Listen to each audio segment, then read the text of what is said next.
Hey everybody, Adam Savage in my cave, and sharp-eyed viewers of the channel may have noticed recently that the Workbench got a new piece of leather, and it did. It's still a little large. I cut it slightly oversized because I wanted it bigger and I didn't realize that it was slightly too big.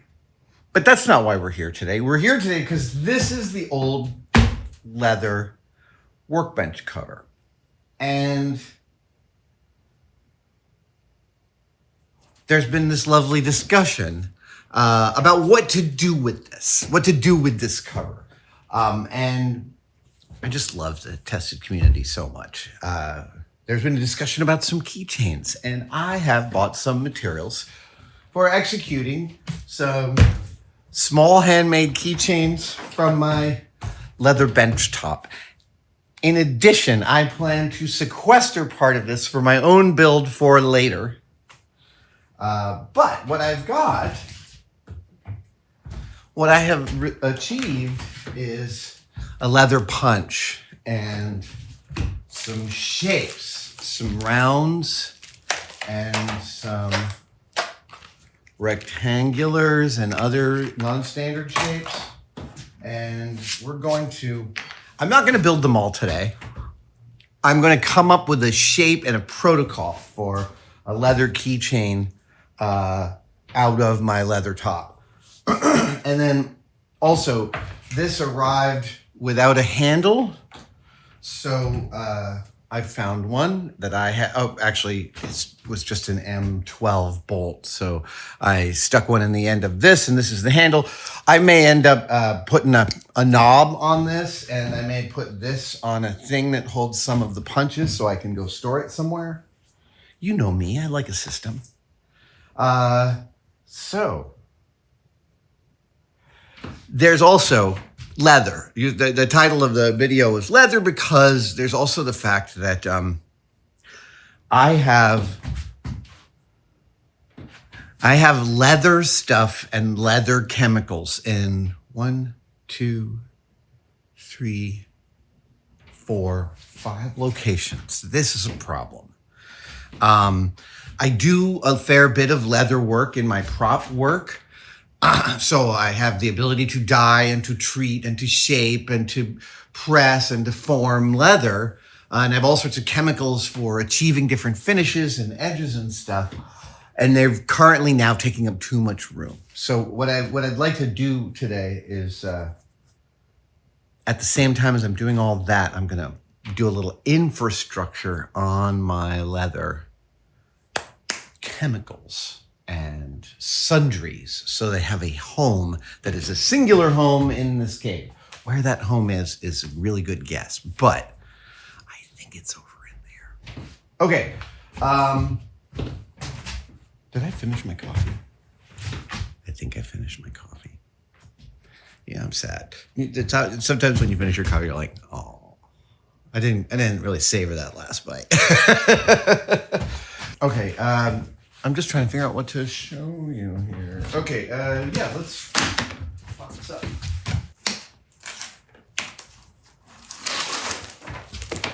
Oh, what a beauty.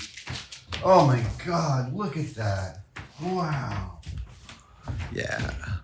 Oh my God. This is like a,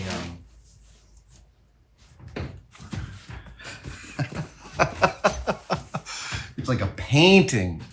Oh, yeah. Look at all that patina or patina, depending on where you're from. All right. Hey! Oh, you fell. Okay. I know where to get it. See here.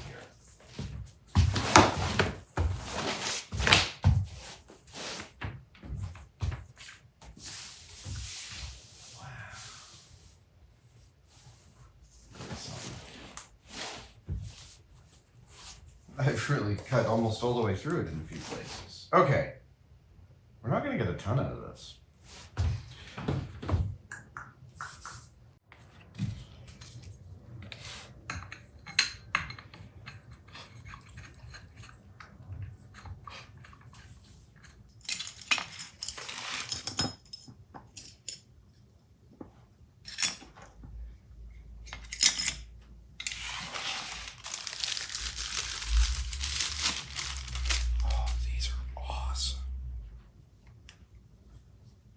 Oh, I get it. Okay, cool.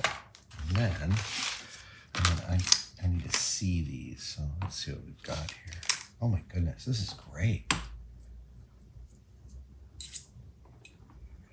Ooh, non-standard shapes. I love it. Oh, this is awesome. There's so many possibilities.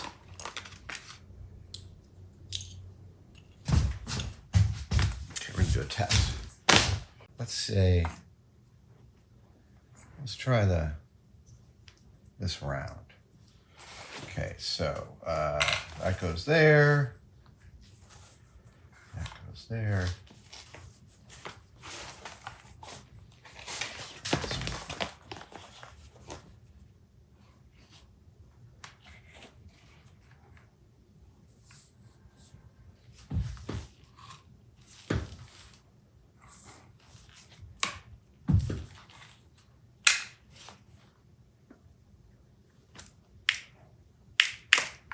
Oh. Right, so I missed it a little bit. That's fine.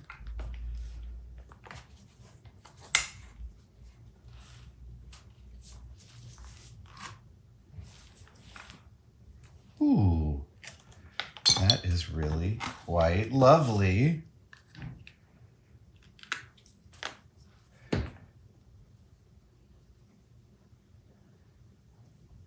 I can even, let's see if I can do this.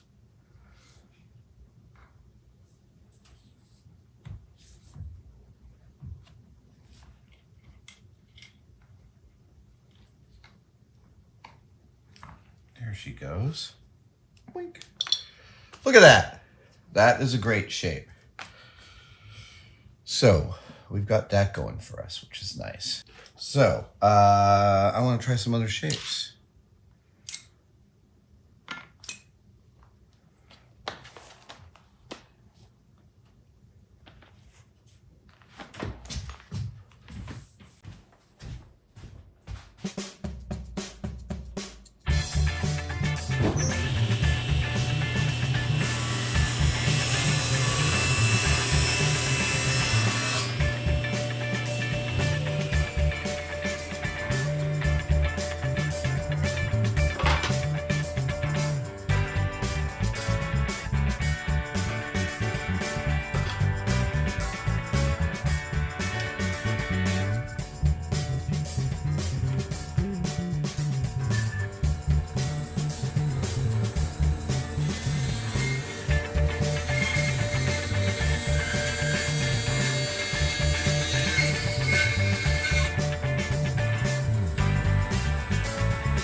So there's a thing that happens when you make stuff and you're putting together a parts list.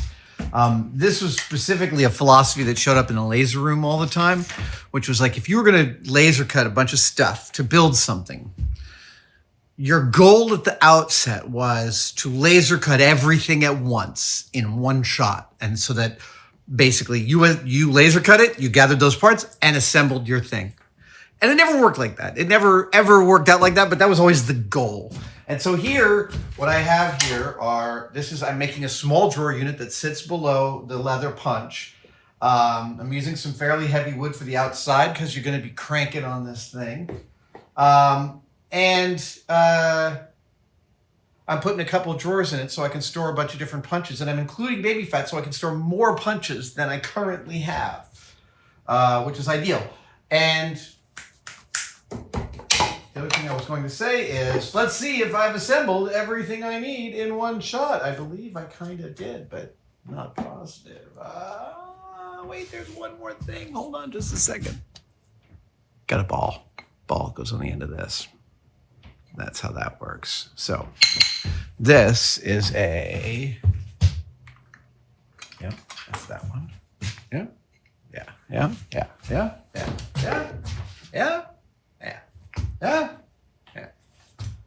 All right. Hey!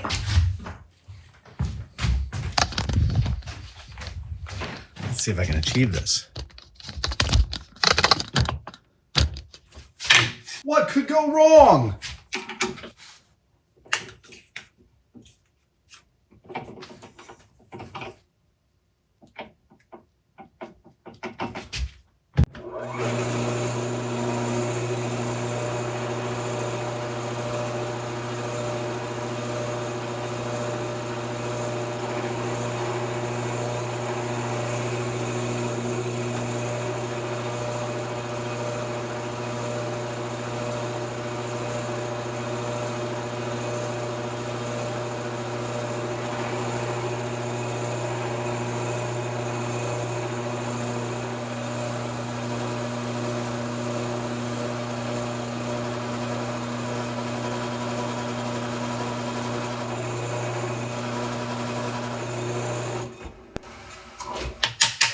Did you catch that? The cheap and easy way to drill on center. Set your Forstner bit up. Set your Forstner bit up to where it drops into the hole. And then place the round spherical thing you want to drill in the center. And you're going to be within a very reasonable percentage. There's my knob. It's getting dusty. Oh, 12:15. I got to wrap this up.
Okay.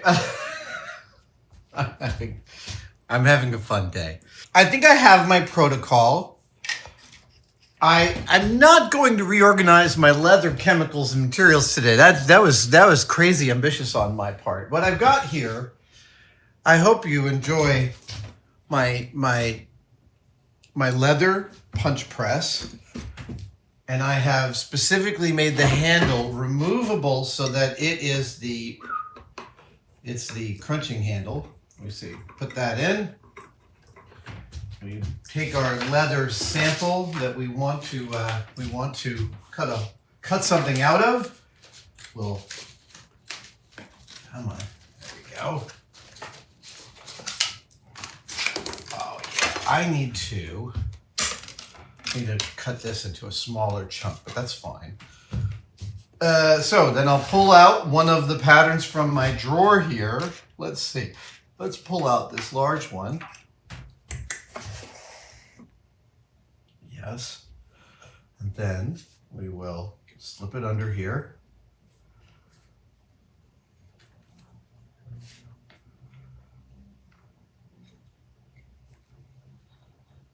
And then we're going to give it a little. That's the right sound. Oh, that is so satisfying when it comes out like that. This is basically a rectangular razor blade. This is sort of, you don't know this, but the whole modern world runs on this technology. This is how we cut everything out. Books, die cuts, plastics, fabrics, patterns, everything. So there are people assembling. This is what the world works like. It's razor blades set into patterns made out of particle board or plywood. Yes. No idea how much runs on such a thing. Okay, so I'm just going to cut a couple more blanks here just to kind of get some blanks in the roster. One, and that's great. One thing I do note about these leather punches is that you got to clear them every time. You don't want to let your leather punch get loaded with leather because it starts to fatten out. It's a lot of pressure. There we go. Right, so that's going to live there. This is great. Look at all this baby fat I have. I don't even know what goes in there.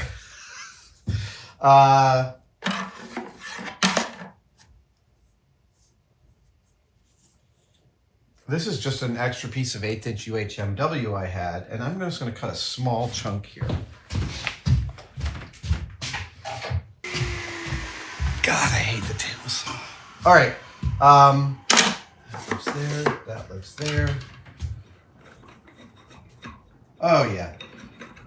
Sorry.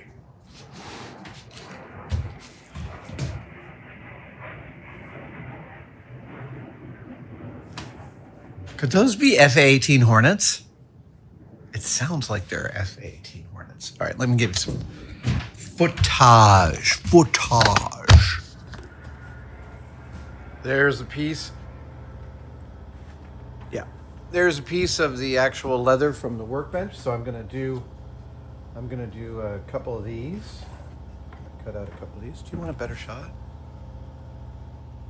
Yeah. You can get 2 out of here. Get 2 out. There we go. Here comes 1.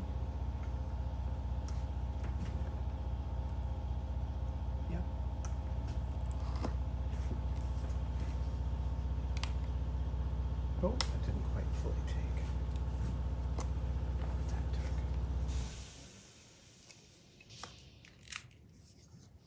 Nice. Get 1 more. 1 more.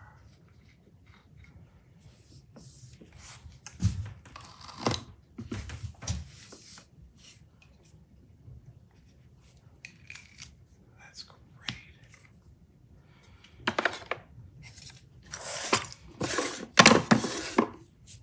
We can toss that. Let's put a hole in here.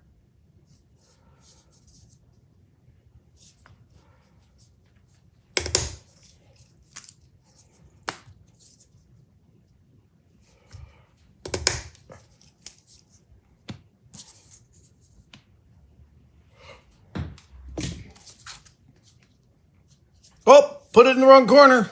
Haha, it's a different one. Okay, so we can start putting in these guys, and I need I need a little something. There we go.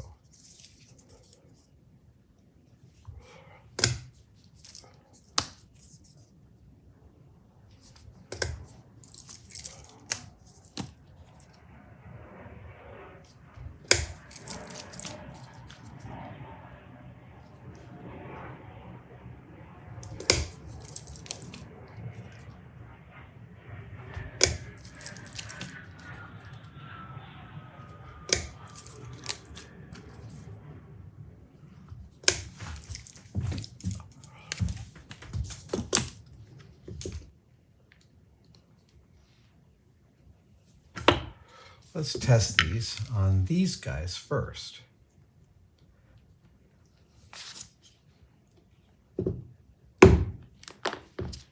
That's really nice. And that's really nice. So if I do that, I get a really nice little, yeah. Oh, that's great. All right, let's just keep giving that a shot. Come down here and give it a thwacky thwack. Thwacky thwack is good. Another thwack. Yeah, this is working great. Yep. Actually, let me see if I have it better. This is softer. Yeah, that's much better. So if we use this guy to do like that, and then we give it a great.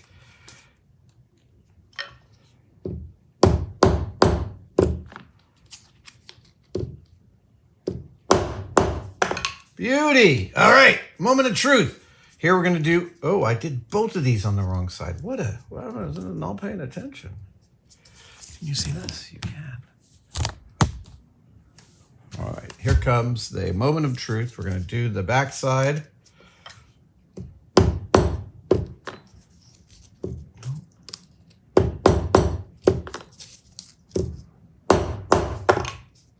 That's great. Same thing here.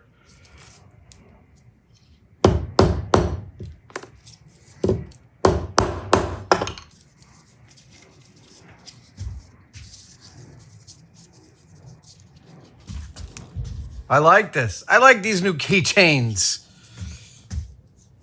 It's great.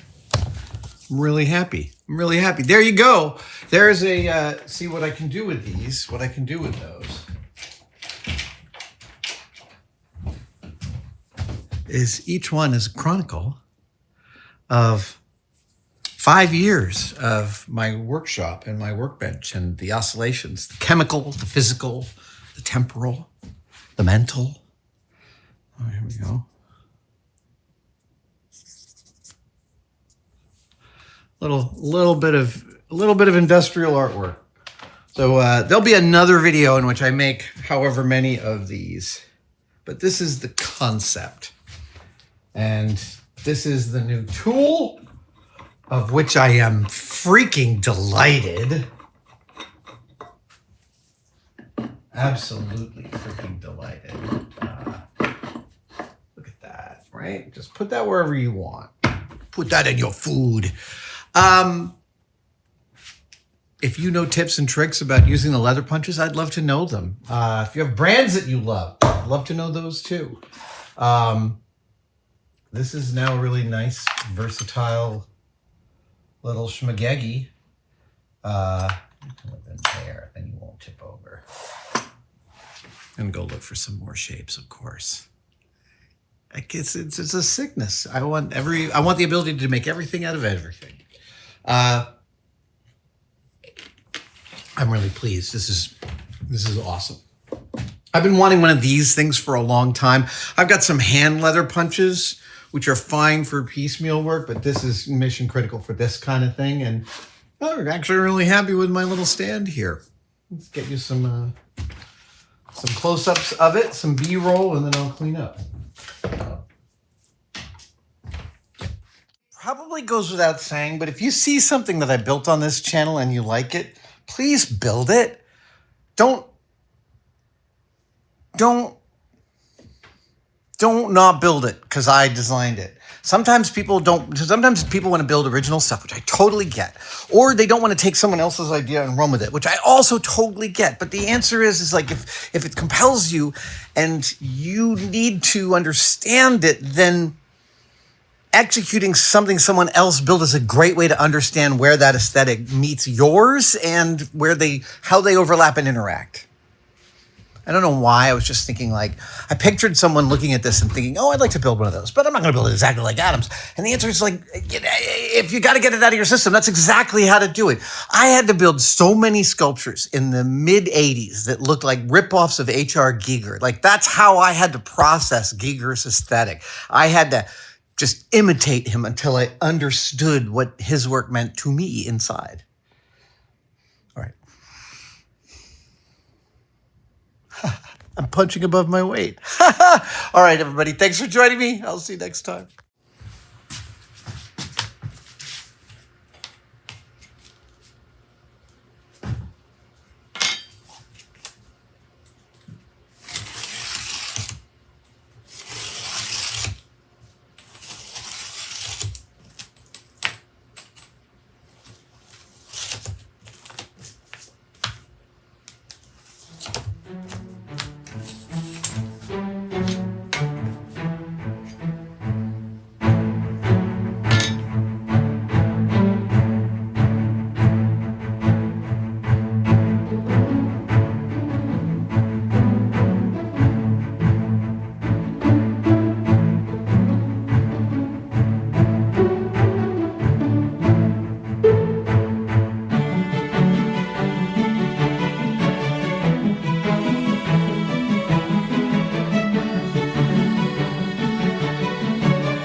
All right, it has actually been a couple of months since I did the assembly and construction of all those key fobs from my Workbench leather cover. And the fact is that we put them up and they sold out almost instantaneously. We gave tested members early access, but the simple fact is there are no more of these left. This is the one I kept for myself. And weirdly, I signed my own. I don't know why, but I was signing them all. I want to thank everyone who purchased one of these. It never occurred to me when I threw a piece of leather on my Workbench as the lockdown began in 2020 that said cover would be such a palimpsest of the narrative of what has happened on that bench. And further never occurred to me that if I cut them up into inch and a half squares, that people would want to carry these around by themselves. So thank you to everybody who purchased one of these. And if you've got ideas about shop stuff I have around here that would make a good trinket, because I believe making keychains out of this came from the tested members, I'd love to hear about it. These were really fun to make. And if you see me in the wild and you own one of these, please show it to me. I would love to see it again in the wild. Thanks, everybody. Adam out.